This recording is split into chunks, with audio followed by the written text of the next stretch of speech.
Hello साथियों, welcome to planet 4। आप सभी को प्लेनेट 4 विक्रम का नमस्कार। डोनाल्ड ट्रंप चाहे जितनी भी कोशिश कर लें, भारत अब रुकने को तैयार नहीं है। रिजर्व बैंक ऑफ इंडिया की नई रिपोर्ट ने वैश्विक आर्थिक हलकों में भूचाल ला दिया है।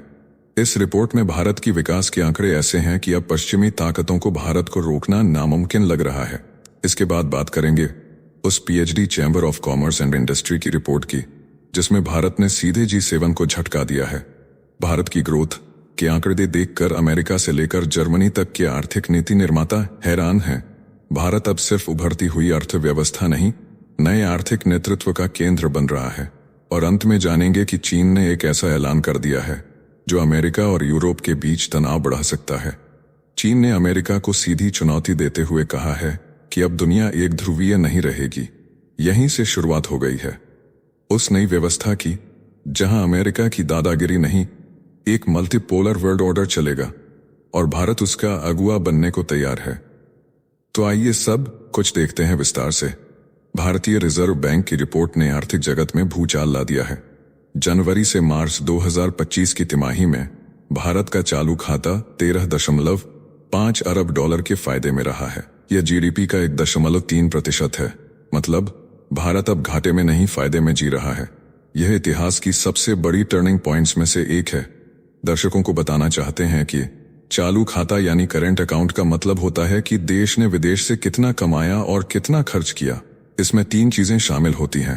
एक्सपोर्ट यानी जो चीजें और सेवाएं हम विदेश को बेचते हैं, इंपोर्ट यानी जो चीजें हम विदेश से खरीदते हैं, और रेमिटेंस यानी जो भारतीय लोग विदेश से अपने परिवार को पैसा भेजते हैं। अगर हमारी कमाई यानी एक्सपोर्ट प्लस सेवाएं प्लस रेमिटेंस ज्यादा है और खर्च यानी इंपोर्ट कम है, तो चालू खाता फायदेमंद होता है। लेकिन अगर हम ज्यादा बाहर से मंगा रहे हैं और कम कमा रहे हैं तो चालू खाता घाटे में होता है। यह खाता देश की आर्थिक सेहत का आईना होता है। भारत ने एक्सपोर्ट बढ़ाया, इंपोर्ट घटाया, रेमिटेंस और सर्विस सेक्टर से जबरदस्त कमाई की।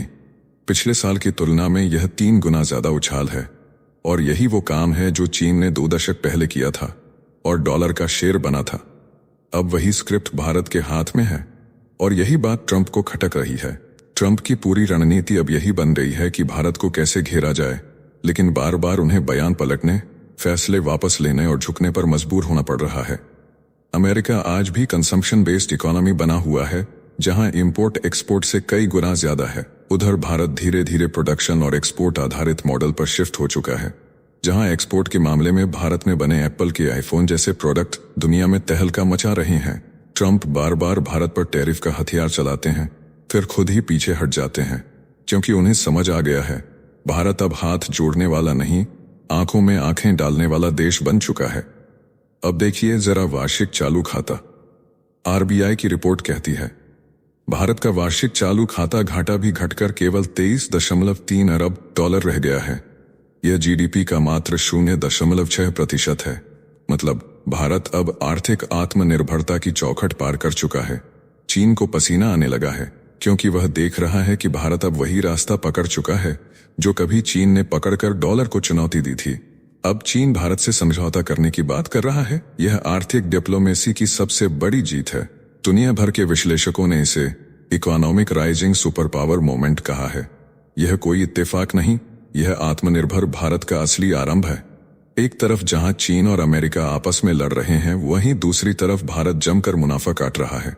वीडियो में आगे हम डिस्कस करेंगे कि चीन ने अमेरिका को कौन सा नया झटका दिया है। भारत न सिर्फ डॉलर से टक्कर ले रहा है, बल्कि वैश्विक आर्थिक संतुलन का नया केंद्र बनता जा रहा है। अब सवाल अमेरिका पर है, क्या वो इसे रोक पाएगा या फिर भारत उसका नया सिरदर्द बनने जा रहा है। इसी बीच भारत में कुछ ऐसा कर दिया है कि G7 के देश हैरान रह गए हैं। PhD chamber of commerce and industry की रिपोर्ट ने G7 को झटका दे दिया है। रिपोर्ट साफ कहती है भारत अब उभरती नहीं, दौर में सबसे आगे निकलती अर्थव्यवस्था है। साल 2021 से 2024 तक भारत की औसत जीडीपी वृद्धि दर 8% से ऊपर रही है। अंतर्राष्ट्रीय मुद्रा कोष मान चुका है कि भारत 2029 तक 6% से ऊपर की गति से दौड़ता रहेगा। सबसे बड़ा कारण है कि भारत की जनसंख्या में 68% लोग 65 वर्ष से कम आयु के हैं। यह वो शक्ति है जो भारत को दुनिया की फैक्ट्री, दिमाग और बाजार तीनों बना देती है। जबकि G7 देश बूढ़े हो रहे हैं, उनकी आबादी में 65 वर्ष से ऊपर के लोग 10% पार कर चुके हैं और 2030 तक यह दोगुनी हो जाएगी। यानी भारत की डेमोग्राफिक डिविडेंड अब उसकी सबसे बड़ी ताकत बन चुकी है। भारत का G7 देशों के साथ व्यापार साल 2021 में $154 अरब था, जो बढ़कर $248 अरब हो गया है, मतलब 61% की उछाल। और भारत लगातार ट्रेड सरप्लस बनाए हुए है, यानी ज्यादा मुनाफा, ज्यादा एक्सपोर्ट। यह सिर्फ व्यापार नहीं, यह भारत की वैश्विक शक्ति की मुद्रा है। इसी के साथ PPP के आधार पर भारत का वैश्विक GDP में हिस्सा 2020 में 7% था, अब यह 2024 में 8.3% हो चुका है। इसका मतलब है कि पूरी दुनिया में जितनी भी चीजें खरीदी जाती हैं, उनमें से 8.3% चीजें भारत में खरीदी जा रही हैं और 2029 तक यह आंकड़ा 9% पार कर जाएगा। काफी लोगों को GDP और PPP में कंफ्यूजन रहता है, तो दर्शकों को बता दे कि PP यानी परचेसिंग पावर पैरिटी का अर्थ है हर देश में वस्तुएं कितने रुपए में मिलती हैं, उसी आधार पर देशों की आर्थिक ताकत की तुलना करना।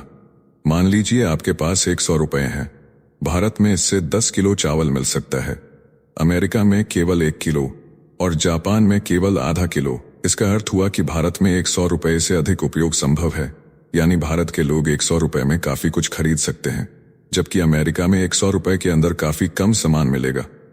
अर्थात भारत की वास्तविक खरीदने की शक्ति, परचेसिंग पावर अधिक है।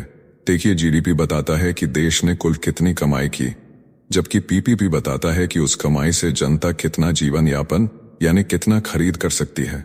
यदि भारत में $1 में अधिक वस्तुएं मिलती हैं, तो PP के हिसाब से भारत को अधिक समृद्ध माना जाएगा।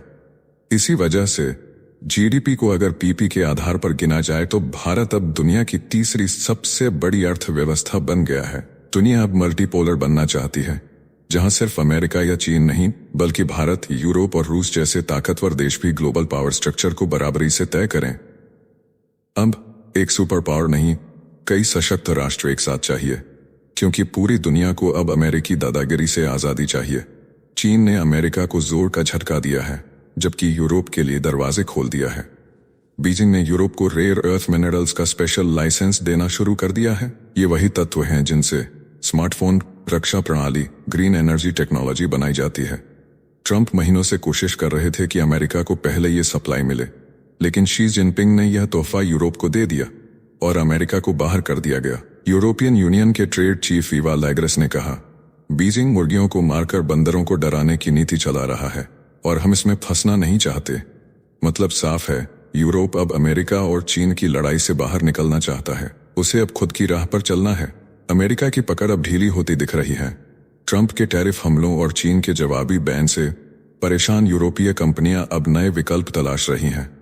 इस बदलाव का सबसे बड़ा संकेत ये है कि अब वैश्विक व्यापार एक ध्रुवीय नहीं रह गया। भारत ने कैसे दुनिया को चौंका दिया है, इसकी जानकारी हमने आपको वीडियो की शुरुआत में ही दे दी है। भारत अब दुनिया की नई धुरी है। जब दुनिया अमेरिका और चीन की लड़ाई से तंग है, तब भारत ने शांति, साझेदारी और स्थायित्व का रास्ता दिखाया है। यही कारण है कि आज भारत को दुनिया का नेतृत्व करता माना जा रहा है। अब हालात ये हैं कि चीन यूरोप से नजदीकी बढ़ा रहा है, अमेरिका यूरोप को खो रहा है, भारत सबका भरोसा जीत रहा है। अब साफ हो गया है कि पूरी दुनिया मल्टीपोलर बनना चाहती है। अमेरिका और चीन की ताकत को अब चुनौती मिल रही है। भारत, यूरोप और रूस जैसे नए ध्रुवों से दुनिया को अब सिर्फ ताकत नहीं चाहिए, उसे भरोसा, संतुलन और भागीदारी चाहिए, और यही भारत दे रहा है। इस वीडियो में फिलहाल इतना ही। जल्द मिलते हैं एक और नई अपडेट के साथ। जाने से पहले वीडियो को लाइक करके चैनल को सब्सक्राइब कर लें।